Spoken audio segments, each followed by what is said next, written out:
ao anoitecer, em Cafarnaum, a casa de Pedro tão simples, casinha comum, se enchia de paz, repleta de luz, ouvindo as palavras eternas do Mestre Jesus. Vou me imaginar sentado ali, entre João e Pedro e Tiago, André e Levi, à beira do lago de Genezaré, lançando na alma para sempre sementes de fé. E eu tão criança ainda, naquele lugar, quem sabe Jesus me levasse para passear no quintal da casa de Pedro à luz do luar, sentindo a brisa da noite, o perfume do mar. Disseste pra mim, já é hora de você voltar, a gente se encontra de novo no seu evangelho no lar. A gente se encontra de novo no seu evangelho no lar. A gente se encontra de novo no seu evangelho no lar.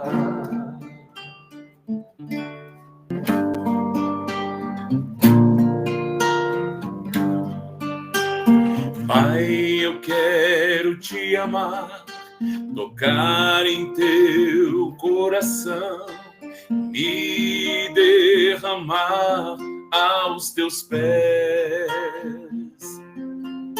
Mais perto eu quero estar, Senhor, te adorar com tudo que sou, te render glória e aleluia,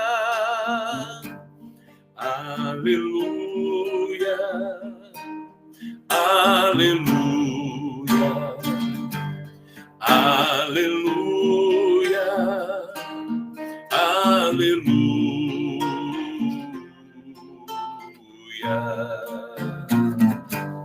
Aleluia, aleluia, aleluia, aleluia.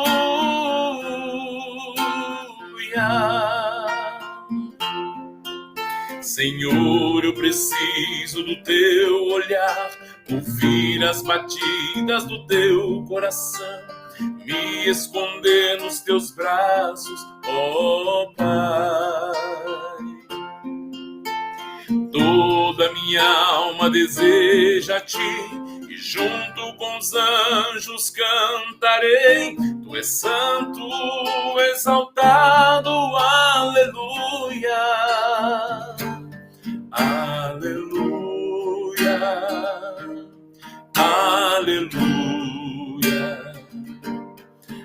aleluia, aleluia.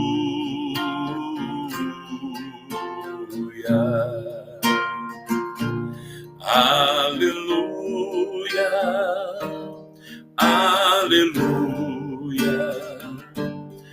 aleluia, aleluia,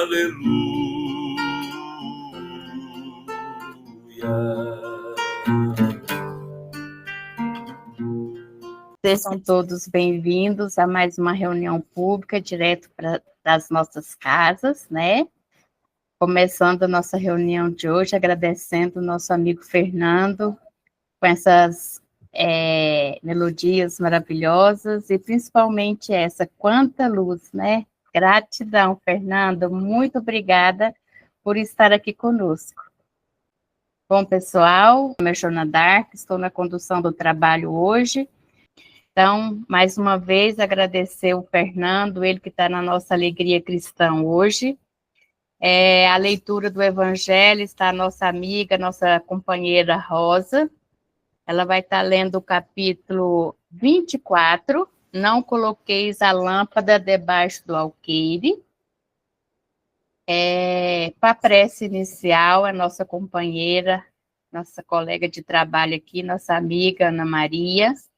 O palestrante da noite de hoje é o nosso amigo Adeclair Júnior, que já está aqui conosco.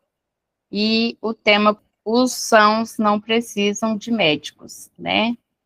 E para o passe, a fluidificação das águas é a prece final, a nossa companheira, nossa amiga Dircineia. Para darmos início ao nosso trabalho, eu vou pedir o Fernando para cantar mais uma musiquinha para nós, para que possamos entrar em sintonia, em vibração.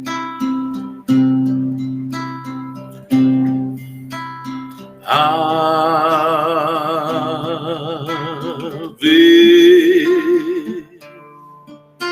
Maria,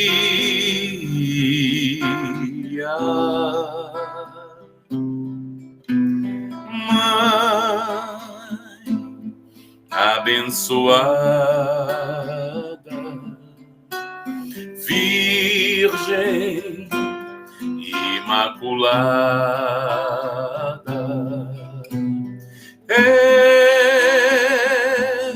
Santa Semente do Amor, Maria, Mãe de Deus,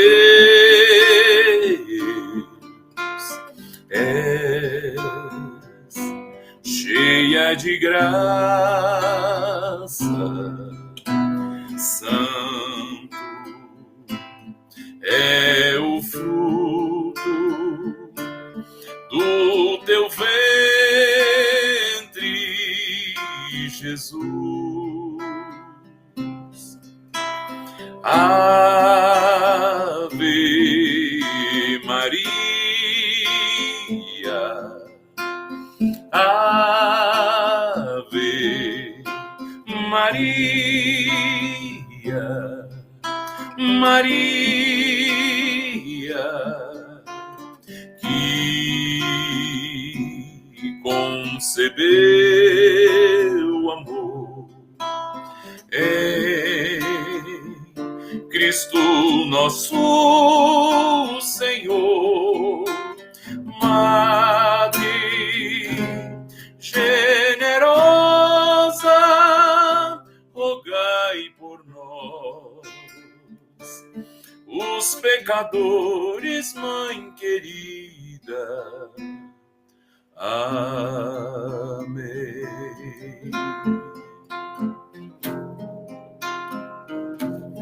Amém.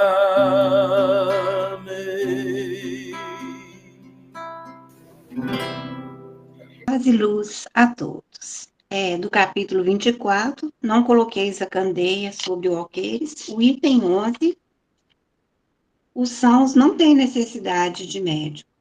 Jesus, estando à mesa na casa desse homem, Mateus, aí vieram muitos publicanos e pessoas de má vida que se assentaram à mesa com Jesus e seus discípulos. O que os fariseus, tendo visto, disseram aos seus discípulos: por que vosso mestre come com os publicanos e pessoas de má vida? Mas Jesus, os tendo ouvido, disse-lhes: os sãos não têm necessidade de médico, mas os doentes. São Paulo, capítulo 9, versículo de 10, 11 e 12. Que assim seja. Amado Mestre Jesus, com os nossos pensamentos elevados, vamos sentir Tua luz a nos envolver e a Tua energia amorosa a nos fortalecer, a fé e o amor. Estamos aqui em Teu santo nome, agradecidos por podermos Te dizer o quanto somos reconfortados por tua presença entre nós. Mestre amado, que o Senhor, que é o guia e o protetor de todos nós, possa nos inspirar sempre bons pensamentos e atitudes dignas de um verdadeiro cristão. Nos auxilia, Senhor, a nos envolvermos neste momento de preces e de aprendizado proporcionado pelo teu Evangelho e pelas reflexões que serão feitas sobre ele. Deixemos lá fora as nossas preocupações do dia e que a clareza da tua luz e esclarecimento se expanda por todos os lugares onde forem necessárias. Obrigada, Jesus, por este momento e que o Senhor permaneça sempre entre nós. Que assim seja. Essa palavra para o nosso amigo, nosso palestrante da noite, Adeclair Júnior, que está aqui.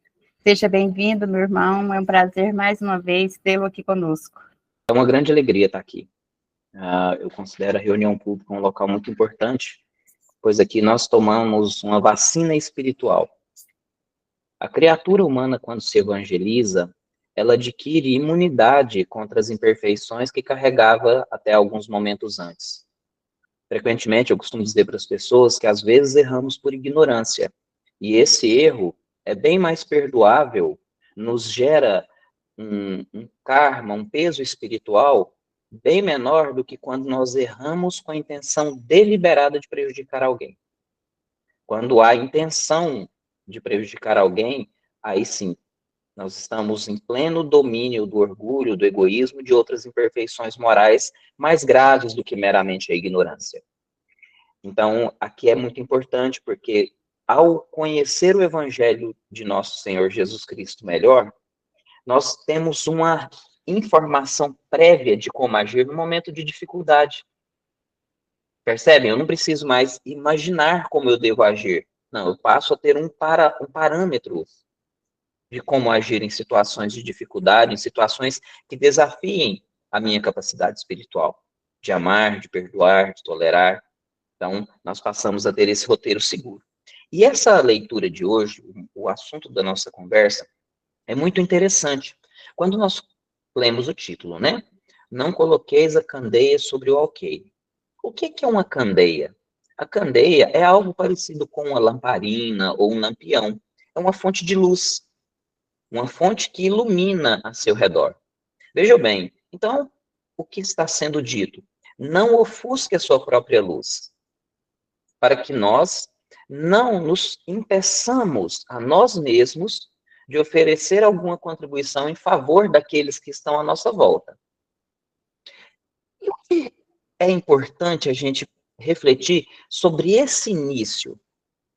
Quando ele está na casa de Mateus, que é um publicano, né? E os fariseus ficam escandalizados por ele estar na companhia de uma pessoa que é vítima de um grande preconceito pelo seu próprio povo, visto que o publicano é alguém que voluntariamente escolheu servir a Roma para explorar o próprio povo na coleta de impostos. Pois bem, é um trabalho que alguém tem que fazer. Mas o próprio povo judeu vira e fala assim, mas não pode ser um dos nossos. É inadmissível que um de nós explore o semelhante. Pois bem, vamos fazer uma reflexão sobre isso, né? Quando eles dizem essa informação para Jesus, fala assim, olha, mas ele está comendo, fala para os apóstolos, né? Ele está comendo na companhia de pessoas de má vida. Bom, tá, tudo bem, vamos entender. Então, eles estão dizendo que aquela pessoa, que é um coletor de impostos, que coleta impostos do seu próprio povo em favor do império, é um traidor, é um pária. É alguém indigno de figurar dentro do seio do povo hebreu. Okay. Então, há aí um preconceito. Alguém haveria de fazer esse trabalho, mas que não fosse um deles. E os próprios que dizem isso, que censuram ao Cristo e aos seus discípulos por estarem lá na companhia desse homem de má vida, como é a conduta deles? Como agiam os sacerdotes do templo? Eles verdadeiramente se encontravam interessados no bem-estar do povo?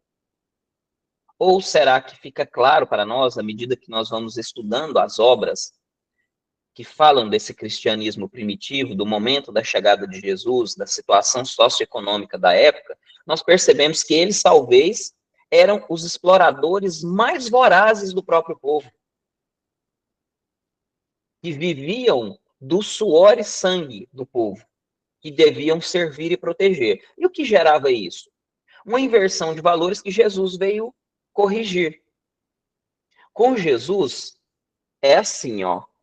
Aqui em cima estão os escolhidos, os sacerdotes, e aqui na base da pirâmide está o povo. Então, quer dizer, é o povo que sustenta os doutores da lei. O luxo da sinagoga, o salário deles que eles ganhavam para serem doutores da lei, toda a fortuna que havia no cofre dos templos, era o povo que oferecia a eles. E o que Jesus veio nos trazer? Jesus veio nos trazer uma posição invertida, em que o líder, aqueles que estão a serviço de Deus, sustentam os demais. Então, é um modelo até adotado na gestão empresarial hoje, em que o líder ele é base para que a sua equipe desenvolva um bom trabalho. Então, Jesus trouxe essa visão há mais de 2000 anos. E aí, os doutores da lei entraram em choque, falaram assim, peraí, então você está falando que por eu ser o representante de Deus na Terra, ao invés de eu ser favorecido, ser bajulado, ser servido, sou eu que tenho que servir a todos? E isso foi inadmissível para eles. E é um dos motivos pelos quais eles não aceitaram Jesus. O que eles esperavam? Eles esperavam alguém que fizesse com que o resto do mundo se submetesse à raça escolhida. Então, se a gente parar para pensar, mas vamos lá.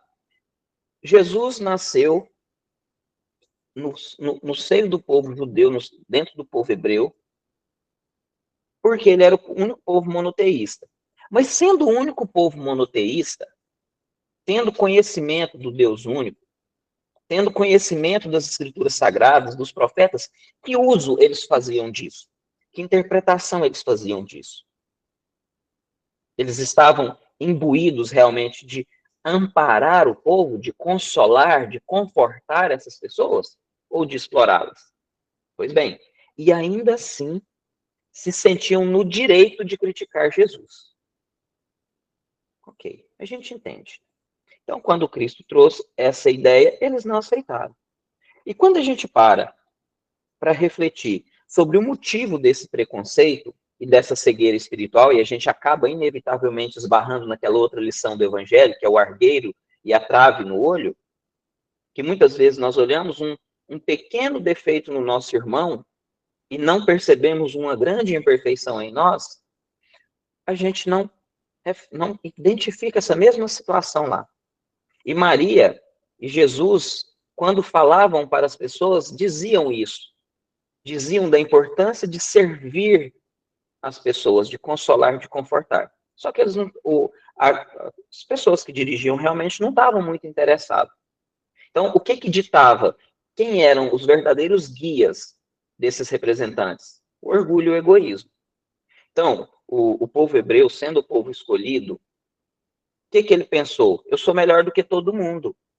Todo mundo tem que me respeitar, me admirar, me ouvir, me obedecer. E Jesus disse, não, olha só, está tudo invertido. Para que a gente possa ter uma ideia, tudo era cobrado.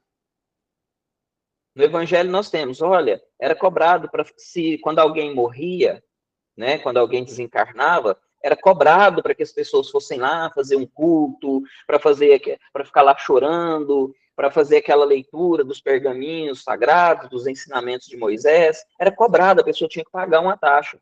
Nós, espíritas, nós participamos de cultos em velórios, em despedidas, em nascimentos, em casamentos, e não é cobrado. Se você estiver dentro de um centro espírita sério, você não vai pagar para estar lá. Se você estiver dentro de uma casa espírita e alguém te cobrar alguma coisa, reflita sobre isso. Será que você está no lugar certo? E reflita principalmente, aquela casa, aquele lugar, aquele médium, ele está alinhado com aquilo que está no Evangelho? Porque nenhuma criatura está acima do Evangelho. Todos nós estamos submetidos à lei de Deus. E era isso que eles não conseguiam. Por quê? Porque eles se cristalizaram no orgulho de acharem que era melhor do que os outros. E nós, espíritas, será que em algum momento nós também nos cristalizamos no orgulho? Será que em algum momento nós achamos que somos melhores do que as outras religiões? Porque é preciso ter muito cuidado. O que é o exemplo que nós temos? A quem mais é dado, mais é pedido. Ok. Mas o que acontece? Qual que é a essência desse capítulo, dessa leitura, do nosso assunto de hoje? E olha só, Jesus estava na casa de alguém que era imperfeito. Ok. Os seus apóstolos eram imperfeitos. Perfeito era o Cristo. É o Cristo. Já era nessa época. Ele sim é o modelo e guia. Mas aqueles que estavam com ele eram todos imperfeitos. E como nós nos sentimos quando estamos diante ou na companhia de pessoas que têm valores ou fazem escolhas diferentes das nossas? Porque, da mesma forma que os doutores da lei se cristalizaram no orgulho de serem o povo eleito, né, que detinha o conhecimento, e não aceitaram os ensinamentos de Jesus porque eles faziam uma interpretação própria dos ensinamentos, eles pegavam a lei mosaica e interpretavam segundo seus interesses. Eles liam uma coisa e entendiam o que queriam.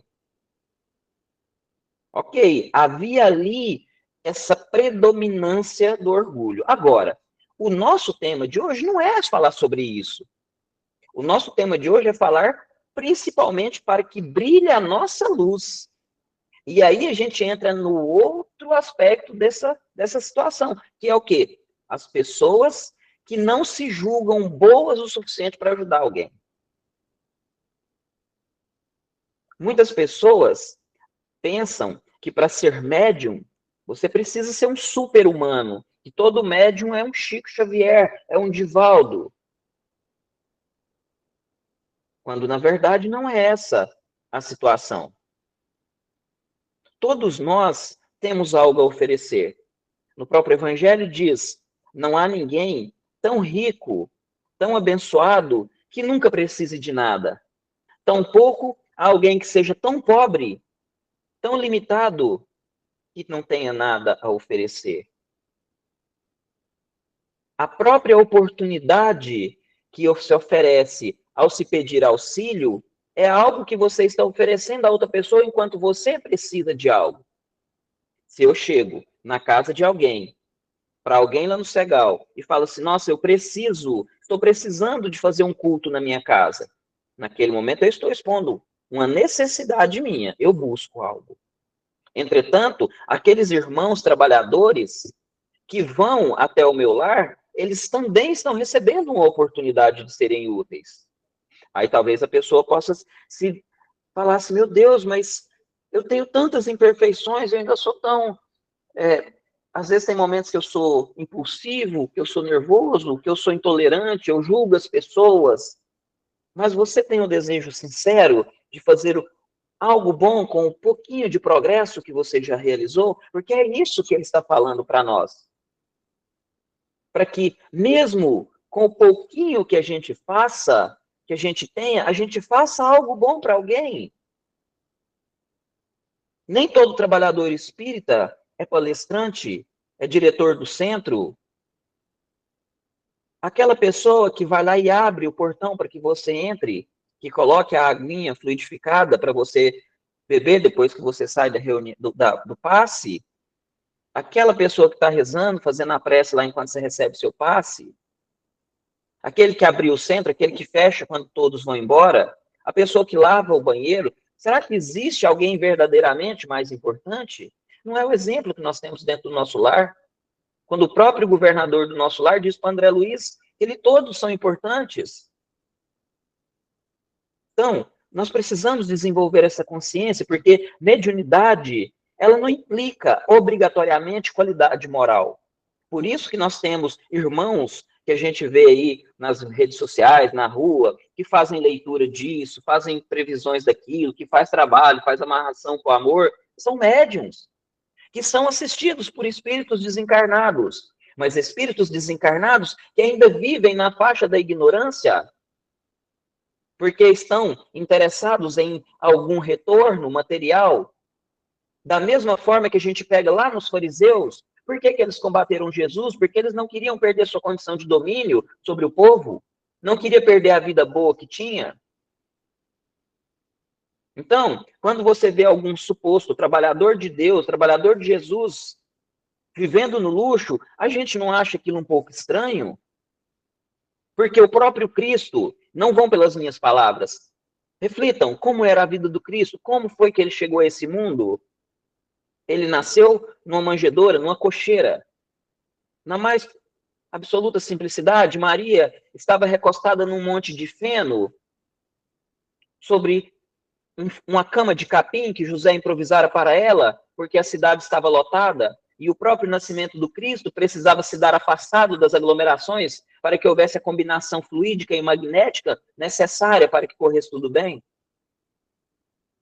Então, quando nós temos o Rei do mundo, o Cristo, nascendo e vivendo na mais completa simplicidade, não pedindo nada de ninguém a não ser boa vontade, porque Jesus apenas dizia, você quer ser curado? Quero. E ele dizia, eu não faço nada sem a vontade de meu Pai que está no céu. E ele curava e dizia, agradece a Deus, foi o Pai que o permitiu. E logo em seguida ele dizia, vá e não peques mais, ou seja, mude de postura. Então, a mediunidade, ela não requer a qualidade moral perfeita. Ela se manifesta como faculdade orgânica. Nós nascemos com a predisposição para sermos médiuns. E em determinado ponto da nossa vida, quando chega a hora de nós cumprirmos esse compromisso, essa mediunidade aflora. Nós passamos um período de dificuldade, de sensibilidade exagerada e desequilíbrio, mas da mesma forma que a água, quando começa a verter do seio da terra, ela traz impurezas, ela traz imperfeições, até que jorre límpida e cristalina, assim também somos nós, a nossa mediunidade, o nosso intercâmbio com a espiritualidade. Então não se detenha em função das suas imperfeições, faça algo bom com aquilo que você já tem, e vá se aprimorando, vá se melhorando pelo caminho e se tornando cada vez mais alinhado com os ensinamentos e a verdade de Jesus, cada vez mais dócil à influência da espiritualidade. Faça algo bom, mesmo que você acredite que tem tão pouquinho. Durante os trabalhos mediúnicos que nós realizamos na nossa casinha, às vezes, quando estamos em diálogo fraterno, eu converso com algum espírito e pergunto a eles, há quanto tempo você não se sente amado ou amada por alguém? E muitos dizem que não se recordam da última vez que se sentiram amados. E percebam, então, a importância de alguém ali para consolá-los, para confortá-los. Não precisa ser um sabedor do Evangelho, conhecer todos os versículos da Bíblia, citá-los de cor. Você precisa de amor, você precisa amar. É o que Jesus disse, para que nós nos amemos uns aos outros. É só isso. Todos nós temos imperfeições no presente, tínhamos mais no pretérito e teremos menos imperfeições no futuro. Essa é a marcha evolutiva do progresso. Todos chegaremos um dia a Deus, a perfeição que nós temos como modelo Jesus. Então não se detenha. Pergunte a si mesmo o que eu posso fazer com a condição que eu tenho agora.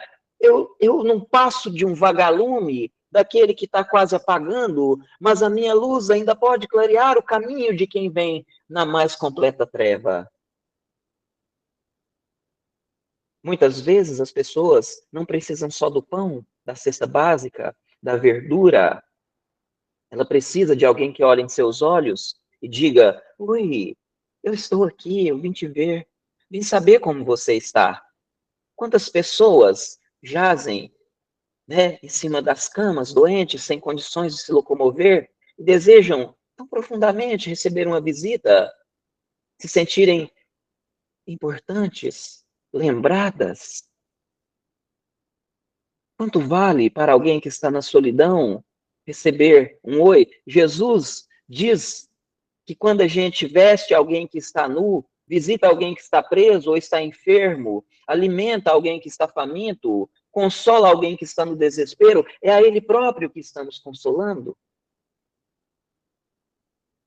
Então, lembre-se que a faculdade mediúnica é um compromisso que nós mesmos solicitamos antes da nossa reencarnação. Ninguém obrigou ninguém a ser médium. Nós pedimos por essa oportunidade, visto que ela permite que a gente acelere o nosso resgate dos débitos espirituais, nos permite um aprendizado acelerado, pois com cada irmão que a gente consola, que a gente acolhe, que a gente orienta, com o pouquinho que a gente sabe, nós estamos aprendendo o resultado de uma escolha infeliz, de uma escolha na ignorância, nas sombras, evitando talvez um erro, uma queda, arrefecendo as paixões, as imperfeições. Portanto, não espere, comece hoje, comece agora, comece com quem está do seu lado, comece com quem está próximo a você. Comece a viver verdadeiramente a sua vida. O momento atual é o mais importante da nossa existência, por isso ele se chama presente. O agora é a melhor oportunidade de começar a ser diferente, de sermos mais como desejamos do que apenas como conseguimos ser. Você está apenas vivendo, sobrevivendo, ou você busca viver verdadeiramente? O que você tem feito de útil com a sua existência que você pediu para os seus pais, para que recebessem você? Eu pedi para que me recebessem. Me receberam lá no interior de Goiás, me criando a 24 quilômetros da cidade, numa fazenda, numa roça, quando não se tinha telefone, não se tinha luz elétrica, não tinha carro próprio, não tinha acesso à saúde. E quando eu entrei na idade escolar, eu precisei me afastar dos meus pais e morar na cidade, para que eu pudesse ter um mínimo de instrução. Veja quanto a vida hoje está mais fácil. Olhe para você. Reconheça o que você já tem de bom. Coloque as virtudes, ainda que pequeninas, para frutificar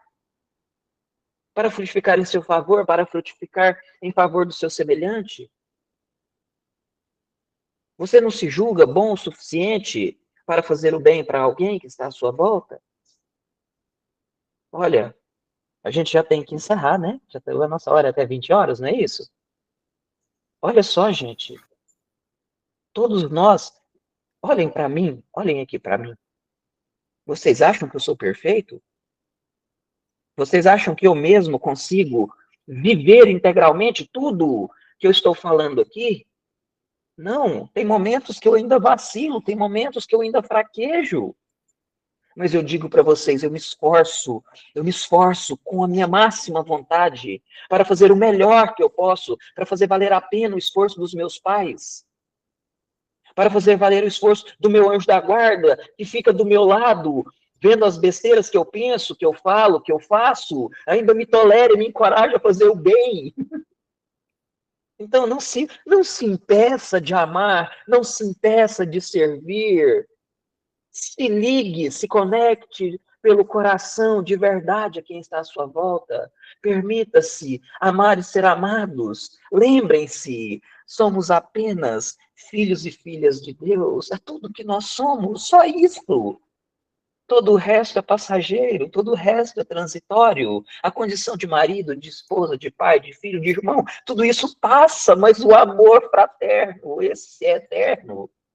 Portanto, meus irmãos, aproveitem essa oportunidade de amar, de viver, de se entregar àquilo que realmente nós podemos chamar de vida. Muito obrigado a todos vocês. Que Jesus nos abençoe hoje e sempre. Obrigado. Obrigada a nós por ouvir sábias palavras, sábias reflexões, né, Declair? E foi muito oportuno da sua parte, nessa fala última sua agora, dessa oportunidade da gente poder servir e não ser servido, né? Nós estamos num período, chegando no período do Natal, onde que todos, né, são amolecidos, e é um ótimo momento que a gente possa refletir em poder fazer algo por alguém, né? Muito Sabe, bom gente, ouvir você. Quanta luz neste ambiente, descendo sobre nós, vibrando em nossas mentes. Quanta luz, quando assim em prece, como a alma cresce aos olhos de Jesus. Quanta luz, quando em oração a voz do Mestre fala aos nossos corações. Quanta luz descendo sobre nós. Quanta luz, quanta luz.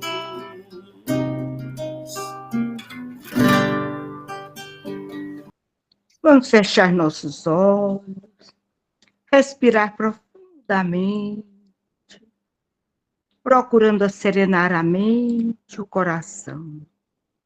Amado e Mestre Jesus, de infinita bondade e justiça, encerrando mais uma reunião pública, esta abençoada reunião, com a alma tranquila e o coração aquecido pelos belos ensinamentos da noite de hoje e vibrações de paz aqui recebidas, pedimos que Jesus e os benfeitores espirituais derramem sobre nós a tua misericórdia, a tua paz, a tua serenidade, e agora que possamos, através do passe, pedirmos que seja feita uma grande limpeza material e espiritual em nós, a cura do orgulho, a cura do egoísmo, da mágoa, a indiferença, tudo que estiver nos incomodando, alguma doença,